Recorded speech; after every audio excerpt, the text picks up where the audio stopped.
Hi everyone, I'm Styleboy and welcome to my world. And we're back on the therapy chair, which means we're talking about deep stuff. And today, we are talking about being autistic and gay. Yes, we're back to the iconic series, the fan favorite, the one that we all love. And because it's Pride Month, I thought it's perfect timing, okay? Just sit back, enjoy, and relax as I just vent. Let's talk about my lived experience. Yay! Before we start, obviously subscribe because we have so much more content coming up like this. Believe me. And without further ado, let us begin. About being autistic and gay. Now, I actually wanted to make this video while I was in uni, but I was in uni and and it was stressful as fuck, my god. And basically, I remember I wanted to make this video because when I was reading Chloe's book, Different and Not Less, which it's a good read, it's at moments very difficult though. And the reason why it's difficult is because you're just faced with so many statistics that, I'm not gonna deny, are a little triggering. I mean, I'm not blaming the author, I'm blaming society because society, like, I don't know what else to say. Because a lot of them are like statistics that are like, oh, here's the unemployment rate for autistic people. How many autistic people are in a full-time job? And let me just tell you, it's really shockingly low. Trigger warning, skip to this time. Like the amount of autistic people that have gone through like SA and the amount of autistic people that have gone through like depression and suicide. Reading that made me so upset and sad because I was just like, oh my god. I think I literally cried on the train reading to it. I remember when reading that,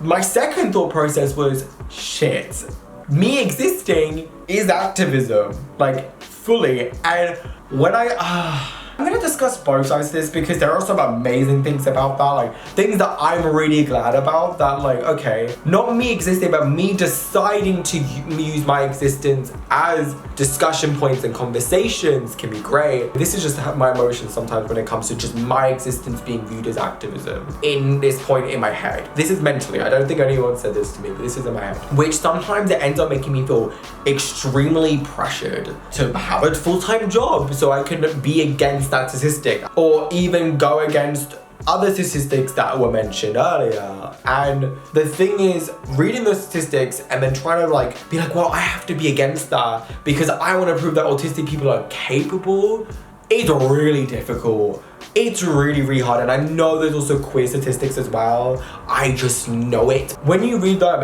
again, I put this pressure on myself that I have to go in statistics to prove that autistic people are worthy of being in society. Doesn't that suck? I feel like to a point that I have to prove that being autistic doesn't make me less worthy. And the same with being queer. There are so many times I feel like I have to constantly prove myself of my existence, that I am worthy, that I am worth it, that you should work with me, that you should want to do this, you should want to do that, you want to hear my story. And of course I know that things are getting better, like they definitely are getting better. I'm not saying that things aren't. The amount of queer representation is improved, oh my god, massively, and neurodivergence and autistic conversations are massively improved and become more popularized, which I adore so much. You just put that pressure on yourself and sometimes it's really hard, okay? And I feel like even to a degree sometimes putting that pressure on myself, you get really hard about yourself about it. Like I'm not gonna deny, like there are times I'm like, I get really down and I feel like, oh, I have to continue pushing through, I have to continue doing this, which is my main problem with uni, and I've literally now just realized this in my head. Big brain. Like the reason why I was so hard on myself and the reason why I put so much pressure on myself to keep up with everyone else and to work at the same pace as everyone else is so I wouldn't be viewed as less, so my work could be viewed as an equal and good because my work is good, so that I can show to others that, hey, yeah, I have a diagnosis and yeah, my work is good, you should work with me. Like I am being seen as an equal. You get me? And the problem is that it all comes down to desirability and the idea that you want to be desirable enough so people can work with you. And unfortunately for some employers and some people, me being gay and me being autistic isn't desirable enough. And while though I should not work with those people, and I agree, those people are fools, unfortunately, they're the people on top. And I'm the bottom man, so it can be really difficult. And also sometimes it's the ableism or the homophobia isn't as obvious as like, oh, we're not gonna hire you because you have the word autistic in your portfolio or your CV. It can be more subtle, as in like giving you lesser work because they think you're not capable enough of doing so. It could be just leaving you in the corner and not involving you in different activities or different things that could get you into a higher position because of your diagnosis, or just setting you up just to get lower and lower and stay in the same position and just not listening to you. Also, I know this isn't just to do with work, it's to do with every single thing, and it can be really difficult, but I think A, because I'm a Capricorn, B, because we live in a capitalist society, and C, because I think this is why I struggle the most in, and I think the thing I'm the most insecure about personally, that's what affects me the most. But I know this also happens with friendships. I know this also happens with internal stuff as well. I think watching this back, I can tell that a lot of this is internally. And I know this is internally because it's making me feel a bit like, babe, I want to give you a hug. Yeah. And it's sometimes really hard, and that's why I think during, for example, like my internship would really suck. Yeah, I was hired, but I felt like I went through ableism, and that really knocks down your confidence. It really knocks it down because at the end of the day, you feel like, well, shit, I've said I'm autistic, and they've literally treated me like I'm less, as in like I'm less capable to do stuff. And at the end of the day, like, that stuff really hurts. And again, that stuff adds more pressure onto you, being like, well, I have to prove that I can do this. But no, sometimes like the harsher reality is at the end of the day, like, those people are still gonna think what they think. You can talk about it, you can discuss it, which I should have done the second time, like, I have to admit. If people are willing to listen, then they'll work, but people aren't willing to listen, then like, you're stuck.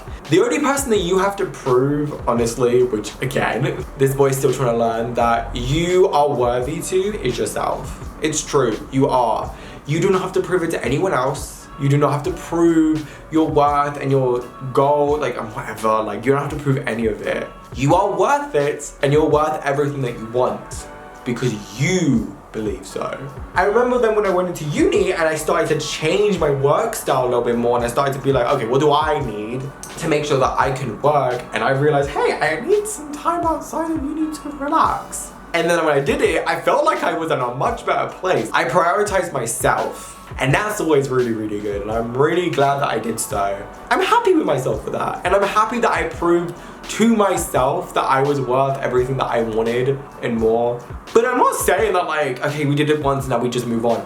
Girl, there are so many times I'm having to prove to myself that like, you are worth it. And also that you don't have to prove a statistic wrong. Don't just do it to prove a statistic wrong at the end of the day. Don't try and force yourself to get a full-time job. To be like, well, I can do a full-time job, I'm not like that statistic. I'm like, babe. Because also what I've also realized is like, okay, yeah, that's the statistic, but it's also that not every autistic person can do full-time work. That's completely reasonable. I'm like, not every autistic person can do. Some people work freelance better because they can control their structure and their day and when they work and how they decide to work and how many days they work and how many days they don't, you know? Some don't even want to work full-time and sometimes part-time. At the end of the day, it's that I felt like I put pressure on myself to do that. I still feel like that now a little bit. Like I recently had like a down moment mental health wise, and I know part of that was because I put pressure on myself to rush and to find a job immediately after finishing uni because I was like, oh, I have to. Like, yeah, I feel like that's such a huge part of it. And that's why I felt like recently with being both, like this pressure to kind of prove everyone wrong and prove that you are worthy of everything. It's also mentally pretty tough as well because it's just like back to the same process of having to prove to everyone that you are both is already really mentally draining. Again, that idea of proof.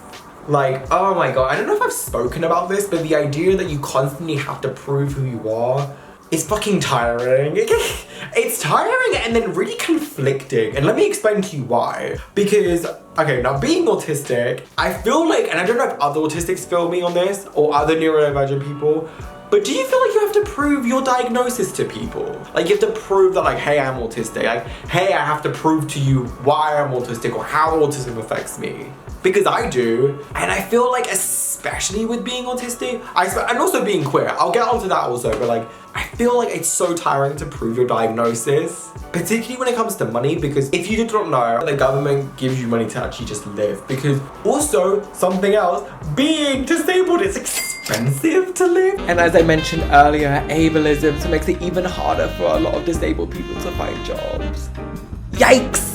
the government can give you money just to help you out with your disability. However, they made it stricter. And I used to get that money. I actually used to have that money, I think for like all of my life. And they only recently cut it off. And I remember when the call came and I had to like talk about my diagnosis, I remember I felt so mentally drained and exhausted. A, because it was a phone conversation. If you know, although I've gotten way better recently, me and phone calls, we ain't the best.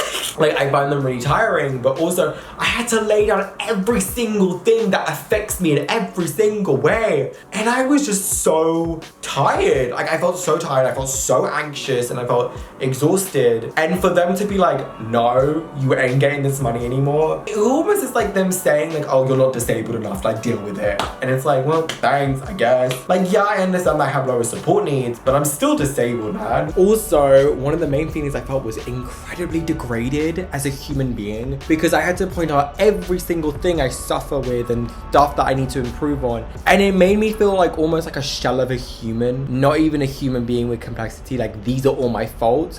And to be told that like I'm still not valid as a disabled person is one of the most hardest things, and it made me feel really, really down. That's what's really tiring. Trying to prove it to everyone. And even being queer, like proving that you are queer, like especially when you're younger, like I felt like I had to prove to myself like, oh, I'm gay enough, like, oh yeah, I can fit in with community, yeah, I am queer enough. But it's funny because like the moment you prove yourself too much, then homophobia happens. The moment you prove yourself too much, ableism happens, or prove yourself to the wrong people. That's what's tiring. It's so exhausting. My fucking God.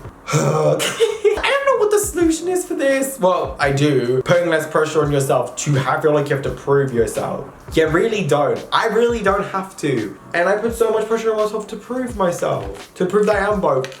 Although I know that I am both. I know that I am both very comfortably. And so that comes back to the idea that you don't have to prove your diagnosis to anyone. You don't have to prove your sexuality to anyone. I know it's tougher said than done. And again, that's something I felt really down about, feeling like I had to prove. And even like proving that I was worthy because I'm both. And then the other side of the spectrum, which is like proving that I am both in general. And that's why I don't like when people say, oh, you don't look autistic. I'm like, and I think it's a compliment, but it's really not. It is super frustrating. And then on top of that, my God, proving it to yourself as well. I don't know if other autistics feel this or had a face of feeling this, but feeling like you weren't autistic enough or feeling like you weren't queer enough. I felt definitely both, which is hilarious now because I feel like I'm very, very gay.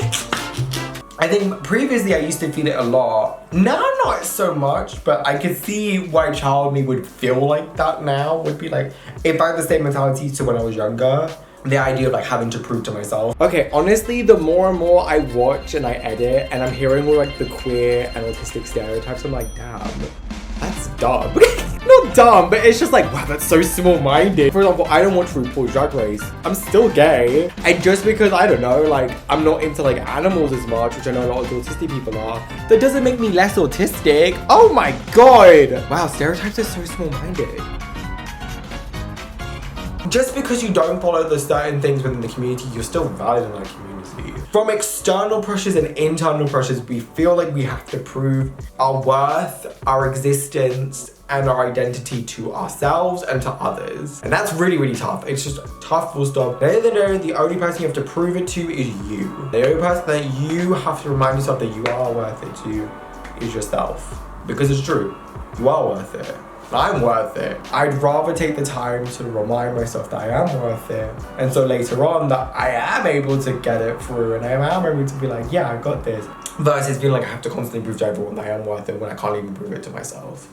Mic drop. And then I forgot to express the other side as well about kind of this like activism, your existence is your activism kind of approach, which is the good side of it. Now, I'm not saying it's good, but I think one benefit of that and talking about it and opening that conversation up is that you do realize you're actually not alone and that there are so many other people like you in the world. That's one thing I'm so glad about on my channel about talking about both, is that I've managed to discover that there are other queer, gay autistics out there. And I'm not the only one. And I think when people comment on my videos and like, oh my God, I so relate to this and I'm the same. And it's like, oh, like I'm not alone. And I think that's just very comforting. Honestly, it makes me feel more confident within myself to know that I'm not the only one in the world. Because sometimes, honestly, you can feel very isolated when you do have a dual identity. And I'm pretty sure other people can relate. So it feels so good to have both. And when you talk about both, opening the conversation up, it makes me just feel really at peace and at joy. It's nice to see that I'm not the only one. It's nice to see that others can relate to me within being both, and that I can remind myself that being both is beautiful and has so many great things about being both. Oh my god. With being both, you end up really finding out who you are, and it can be an unapologetically expressive journey.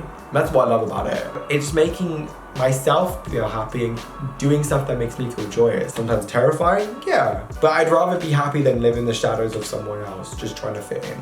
And I am very happy to be both, because I wouldn't be me if I wasn't both. I think that is the end of the video. That was a really cute video. We love an open discussion. Yeah, I hope you did enjoy this. Comment down below. And I will see you guys next week with a new video. Bye everyone.